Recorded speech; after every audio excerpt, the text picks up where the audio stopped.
दोस्तों, इस अनंत ब्रह्मांड में, इस इनफाइनाइट यूनिवर्स में आज हमने बहुत सारे रिसर्चेस कर ली हैं और आज मानव जाति या ह्यूमन सिविलाइजेशन ये चाहती है कि वह पूरा ब्रह्मांड को समझ ले।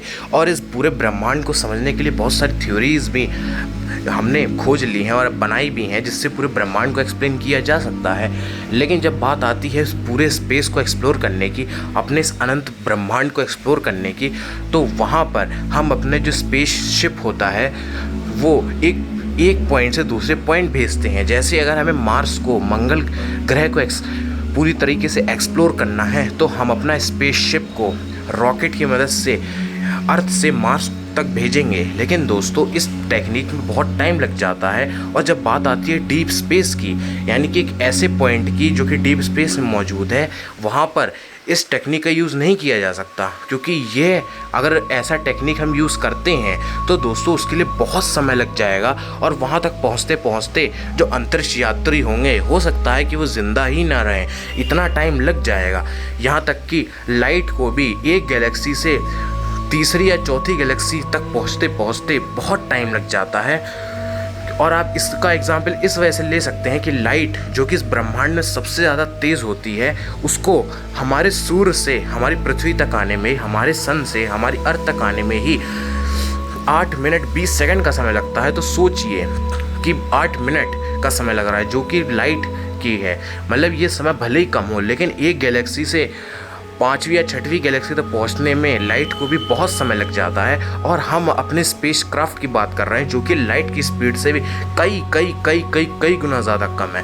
तो सोचिए, क्या इस टेक्निक से हम डीप स्पेस को एक्सप्लोर कर सकते हैं, या डीप स्पेस के एक पॉइंट को अपने अर्थ से एक अपना स्पेस यान भेज सकते हैं? तो उसका आंसर है नहीं। पर उसके लिए ऐसी टेक्निक मौजूद है जो कि ये अलाउ करती है, और वो लाइट की स्पीड से भी तेज़ स्पेसशिप चल सकता है। और वो उस टेक्निक का नाम है वार्प ड्राइव। दोस्तों, वार्प ड्राइव एक ऐसी टेक्निक है जिसमें स्पेसशिप में वो यूज़ की जाती है, और स्पेसशिप लाइट की स्पीड से भी कई गुना ज़्यादा तेज़ चल सकता है, और कहीं भी एक ब्रह्मांड के इस कोने से दूसरे कोने में बिना समय लिए या बहुत कम समय लिए लाइट की स्पीड से भी ज़्यादा तेज़ चल सकता है। उस टेक्निक का नाम है वार्प ड्राइव। दोस्तों, वार्प ड्राइव क्या होता है इसको हम जानते हैं। सो दोस्तों, क्या होता है जब इस वार्प ड्राइव में ये किया जाता है कि जब रॉकेट चल रहा होता है, जो उसके पीछे जो स्पेस होता है उसे एक्सपेंड कर दिया जाता है, और जो उसके आगे जो स्पेस मौजूद होता है उसको कॉन्ट्रैक्ट कर दिया जाता है। अब दोस्तों, अगर आपको ये बात समझ में नहीं आ रही है तो चलिए इसे एक एग्जाम्पल से समझते हैं जो कि MIT द्वारा दिया गया है। सो दोस्तों, MIT द्वारा दिया गया एग्जाम्पल आप इस वजह से इस वीडियो के माध्यम से समझिए। जैसे मान लीजिए यहाँ पर एक स्प्रिंग है, यहाँ पर एक अर्थ है, और दूसरा हाथ में इसके दूसरा पॉइंट है जहाँ पर हमें पहुँचना है, जहाँ बीच में एक रॉकेट है। अब इसके पीछे स्पेस को हमने एक्सपेंड कर दिया, और इसके जो आगे वाला स्पेस था इसको हमने कॉन्ट्रैक्ट कर दिया। तो रॉकेट अपने आप उस पॉइंट तक पहुँच गया जहाँ पर हमें जाना था। तो यहाँ पर हमने क्या किया, जो रॉकेट के पीछे जो स्पेस था हमने उसे तो कॉन्ट्रैक्ट कर दिया, और जो आगे वाला स्पेस था उसे हमने कॉन्ट्रैक्ट कर दिया, और पीछे वाला जो स्पेस था हमने उसे एक्सपेंड कर दिया। यानी कि जो पीछे वाला जो स्पेस मौजूद था हमने उसे फैला दिया, और जो आगे वाला स्पेस था हमने उसे छोटा कर दिया बहुत हद तक, जिससे जो रॉकेट है या जो स्पेसशिप है जिसमें हम बैठे हैं उससे अपने ग्रह से, यानी कि अपने अर्थ से, और जहाँ हमें जाना है वहाँ पर हम लाइट की स्पीड से भी कई गुना ज़्यादा तेज़ पहुँच सकते हैं, और तुरंत पहुँच सकते हैं, या हमें बहुत कम एनर्जी से भी हम पहुँच सकते हैं। तो इसमें हमने क्या किया है, जो पीछे का जो मौजूद स्पेस है हमने उसको पूरी तरीके से एक्सपेंड कर दिया, फैला दिया, और जो आगे वाला जो स्पेस है हमने उसे कॉन्ट्रैक्ट कर दिया, यानी कि उसे दबा दिया, बहुत हद तक छोटा कर दिया, जिससे रॉकेट अपने आप अर्थ, जहाँ पर वो अर्थ में था, वो अपने आप उस पॉइंट पे पहुँच गया जहाँ पर उसे जाना था।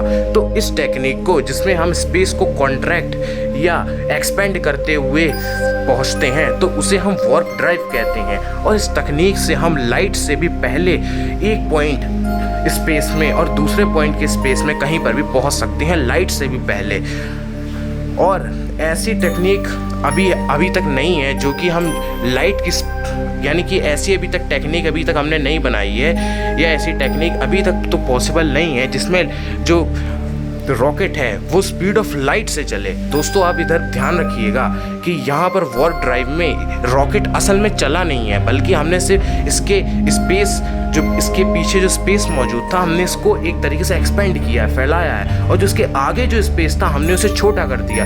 तो इस प्रोसेस में ध्यान रखिएगा, यहाँ पर रॉकेट असल में नहीं चला है, बल्कि हमने खाली स्पेस को जो है एक्सपेंड या कॉन्ट्रैक्ट करके उस रॉकेट को एक पॉइंट से दूसरे पॉइंट तक ले गए हैं। लेकिन यहाँ पर रॉकेट रियलिटी में चला नहीं है, वो ट्रैवल नहीं किया है। तो इस टेक्निक को वार्प ड्राइव कहते हैं। अब दोस्तों समझ लेते हैं क्या वार्प ड्राइव रियल में पॉसिबल है। अब दोस्तों यहाँ पर सबसे बड़ी प्रॉब्लम ये आ जाती है कि आखिर इसको किया कैसे जाए, यानी कि स्पेस को हम एक्सपेंड या कॉन्ट्रैक्ट कैसे कर सकते हैं। तो दोस्तों ये नॉर्मल मैटर से नहीं हो सकता, बल्कि हमें इसको करने के लिए नेगेटिव मैटर चाहिए होगा।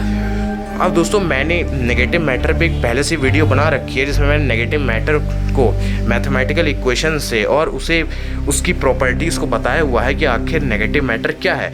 दोस्तों नेगेटिव मैटर जैसे नॉर्मल जो मैटर होता है, सर एल्बर्ट आइंस्टाइन जो कि ग्रेट फिजिसिस्ट है, उन्होंने ये बात बताया था कि एक नॉर्मल मैटर स्पेस टाइम के फैब्रिक में छेद करता है, और मतलब कि उसमें एम्बेडेड हो जाता है, और उसी छेद को हम ग्रेविटी कहते हैं।